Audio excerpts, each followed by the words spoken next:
My sister looked me in the eye and said, "You can cry later. This day belongs to me," while stealing my wedding venue and date. She had no idea who my fiancé really was. The truth destroyed her entirely. "You don't mind rescheduling, right? It's just a small wedding. Mine's going to be a real event." That was the exact sentence my younger sister, Talia, said to me 3 weeks before my wedding, after she stole my venue, my date, and the last bit of respect I had left for my family. My name is Nora Sinclair. I'm 35, a professor of visual arts at a small liberal arts college in Portland. I'm not flashy. I don't chase trends, and I certainly don't have thousands of followers hanging on my every filtered selfie. That's Talia's world. She's 28, a beauty and lifestyle influencer, whatever that really means these days. My parents adore her. Always have. I'm the quiet one. The one who chose stability over ambition.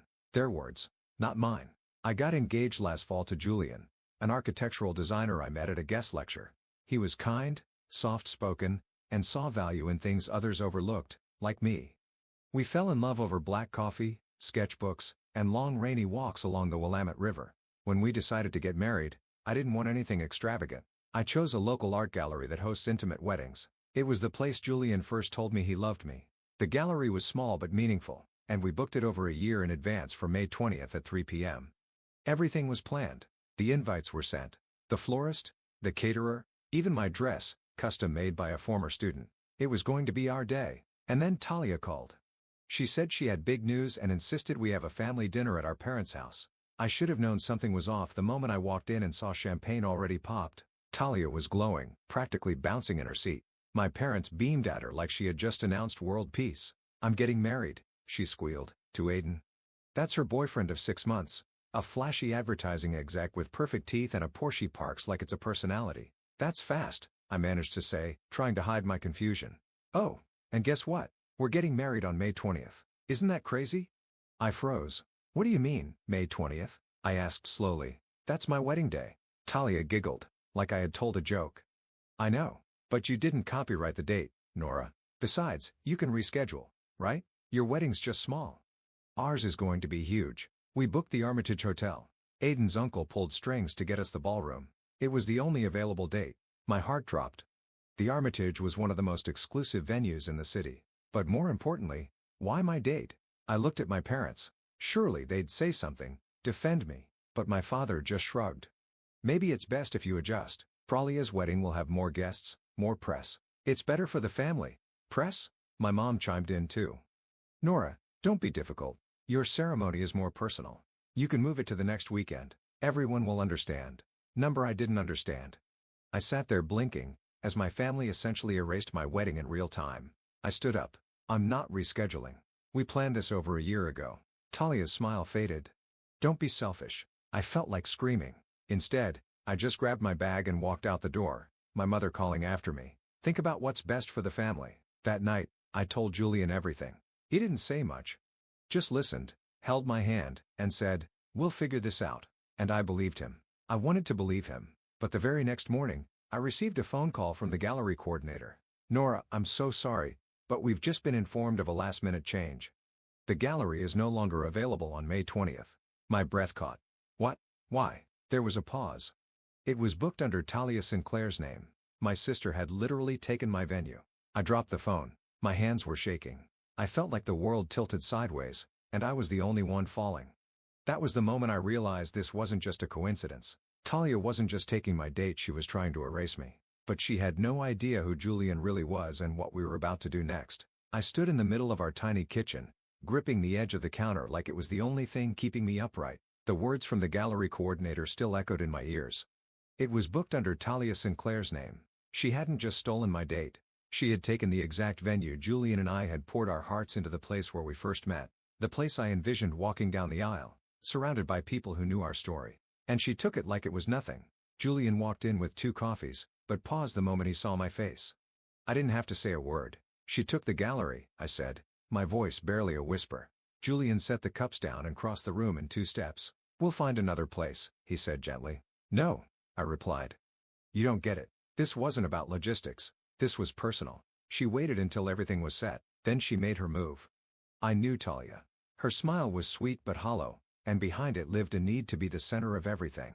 She wasn't satisfied unless the spotlight burned bright and everyone else disappeared into shadow. And in our family, That spotlight was hers by birthright. When I told my parents about what had happened, their reaction was exactly what I expected. "Well, maybe you should have finalized the deposit earlier," Dad said dismissively. "I did." She outbid it. Mom didn't even pretend to be sorry. "It's just a venue, Nora. It's not worth causing drama between sisters. Be the bigger person? The bigger person. Always me. Always the quiet one. The mature one. The one who bent so others could shine. Except this time, something in me snapped. I stopped answering Talia's texts. I blocked her on Instagram. And when she posted her dream venue reveal with photos of the very room I once called my own, I deleted the wedding board I had been building for a year. I went to Julian and told him, "I don't want to do this anymore." He looked up from his sketchpad. "Do what?" "Pretend like everything's fine. Pretend like I can just smile through it while they erase me." Julian didn't say anything for a long time. He simply closed his sketchpad, stood up, and reached for his phone. "Come with me," he said. We drove for almost an hour in silence. I didn't ask where we were going. I think part of me didn't care. I was so exhausted, mentally, emotionally, like my heart had been scooped out and left somewhere on the gallery floor. Eventually, we pulled up to a gate lined with ivy. A security guard opened it the moment he saw Julian. "Where are we?" I finally asked. Julian just smiled. "Somewhere no one can take from you." We turned down a long stone driveway and arrived at a private art estate. I'm talking a sprawling modern glass pavilion nestled in forest with indoor gallery wings, private gardens, and a reflection pool that looked like it had been designed by some architectural god. "Julian, what is this place?" He turned to me with a calmness I had never seen before. "I own it." I blinked. "What?" "I haven't been completely honest with you, Nora," he said. "I design for myself. I have a studio, investments. I've kept a low profile because I've seen how people change when money enters the room." I stared at him speechless. He continued, "This is my personal gallery, and if you want it, it's yours. For the wedding. For anything." I sat there in stunned silence. He wasn't trying to impress me. He was giving me something more valuable than a venue. He was giving me choice, dignity, power. My eyes welled up, but I forced a smile. "Talia's going to lose her mind." Julian smirked. "She has no idea what's coming." And just when I thought the emotional roller coaster had peaked, it plunged again. That night, I got a notification on my phone. Aiden, Talia's fiancé, had just followed me on Instagram, which was odd because we'd never spoken. Then, a DM. "You deserve better than what they did to you.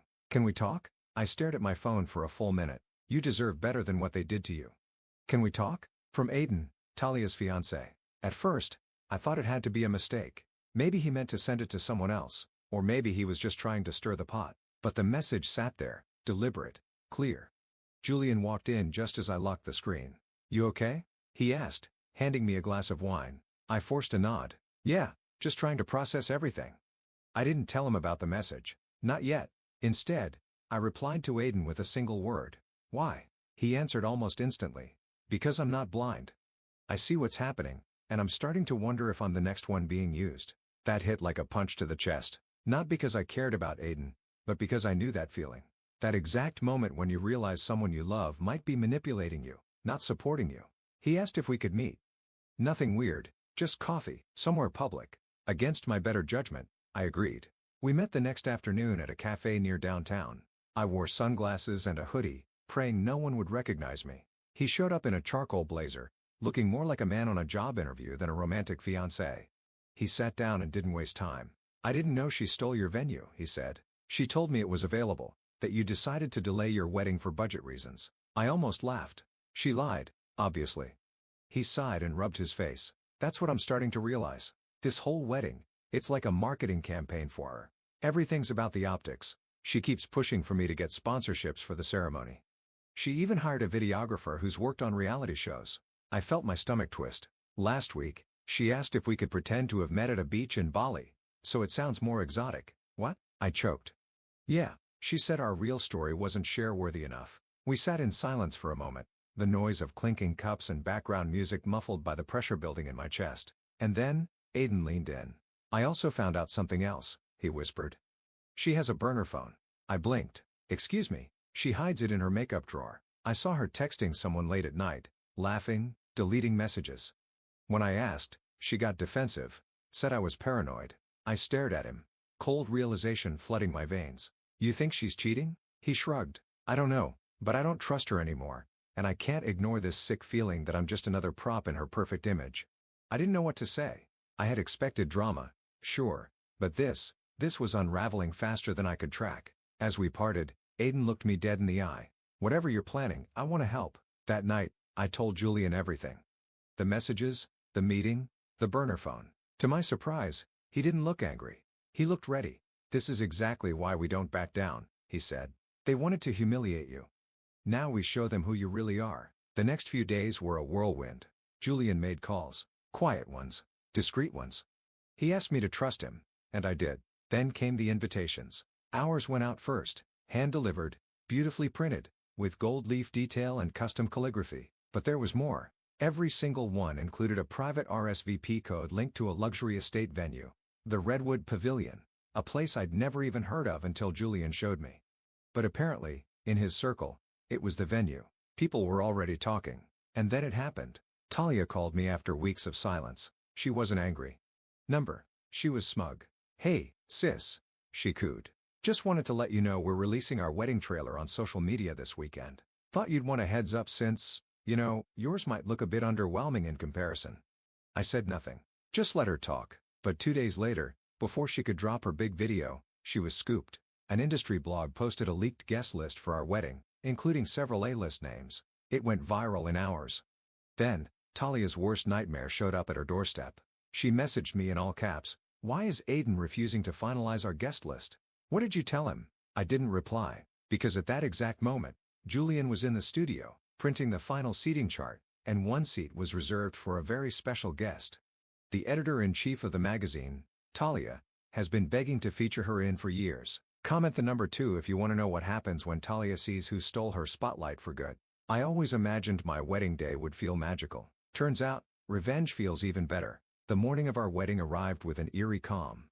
Portland skies were clear, sunlight pouring through the trees surrounding the Redwood Pavilion. The air was cool, crisp, and buzzing with something electric. For the first time in weeks, I felt completely steady. My phone vibrated nonstop with notifications, text messages, missed calls, Instagram tags. Talia had finally seen the article. Architectural heir Julian Redwood to marry local artist at secret estate event. A list guests confirmed. She had no idea Julian came from the Redwood family. No clue that the venue she had tried to steal was nothing compared to the one we now controlled. No idea that the small, quiet girl she spent her life overshadowing was about to stand in front of Portland's elite and shine like hell.